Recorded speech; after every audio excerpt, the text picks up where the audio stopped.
Caricaturé. Alors, les messieurs de la CAF, ils arrivent à l'aéroport et puis sont pris en charge rapidement par les messieurs du ministère. C'est exact. Et donc, quand ils Ça arrivent... paraît ahurissant, Brice, mais c'est exactement ce qui s'est passé. C'est-à-dire, les membres du COCAD étaient à l'aéroport, les membres du ministère étaient à l'aéroport, les membres du CONOR étaient à l'aéroport et la mission de la, de la CAF était constituée de deux personnalités, une dame et une femme. Et extraordinairement, voilà, pardon, désolé. Une dame et une femme. Une dame et un homme. Et donc, l'un des deux, c'est-à-dire que l'homme a été pris par le ministère des Sports et la dame a été récupérée par le CONOR. Donc, du coup, les membres du COCAN qui, eux, étaient censés être ceux-là qui devaient être les hôtes de cette délégation se sont retrouvés sans invité, en fait. Non, c'est ahurissant, c'est irréaliste. C'est vraiment drôle à entendre. Alors, C'est justement, vraiment moi, je suis de la CAF. Et quand j'arrive, ma mission dit, je viens rencontrer le COCAN. Mais déjà, la CAF, voilà, là aussi, ce que tu dis est important et il convient de faire une précision. Le courrier que la CAF a envoyé pour dire que la CAF venait faire la mission, la CAF a mis que le courrier était adressé au président du COCAN. Mais voici l'erreur que la CAF fait en mettant comme président du COCAN le ministre des Sports. Aïe. Au président du COCAN, c'est le libellé. Et le nom, on te met le nom du ministre des Sports.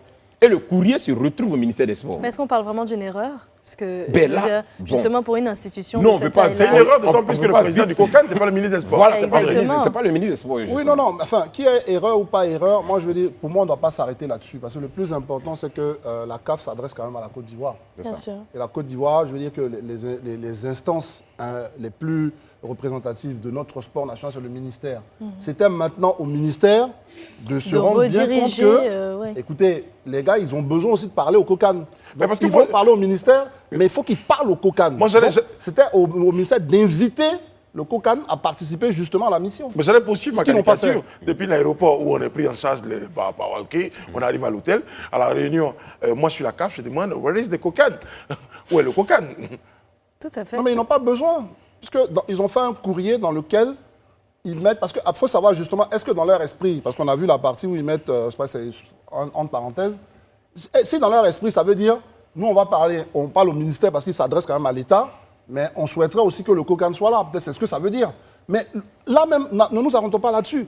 Qu'est-ce qui empêche le ministère qui a mis lui-même en place le COCAN? Parce que rappelons que c'est le ministère, avec l'État de Côte d'Ivoire, qui met en place le COCAN. Qu'est-ce qui les empêchait, là, à ce moment précis, de dire, ah ben écoutez, COCAN, il y a la mission qui sera là, il faut qu'on se retrouve pour faire 2 ou 3 séances de travail. Mais c'est exactement, voilà, c'est ce que André dit. C'est exactement là la problématique. Mais comme je le dis, ça vient nous conforter dans les antécédents. Quand on voit tout ce qui s'est passé et qu'on se retrouve devant un tel incident encore, on se dit, bien, effectivement, il y a, je ne dirais pas de s'alarmer, mais il y a lieu de craindre. Et je pense que là aussi, ça pose la problématique de la gestion même de ce genre de situation. Parce que le ministre fait des annonces qui, pour moi, sont des annonces un peu graves. Parce que quand on parle de mettre en place une task force, ce qui en réalité n'est pas prévu.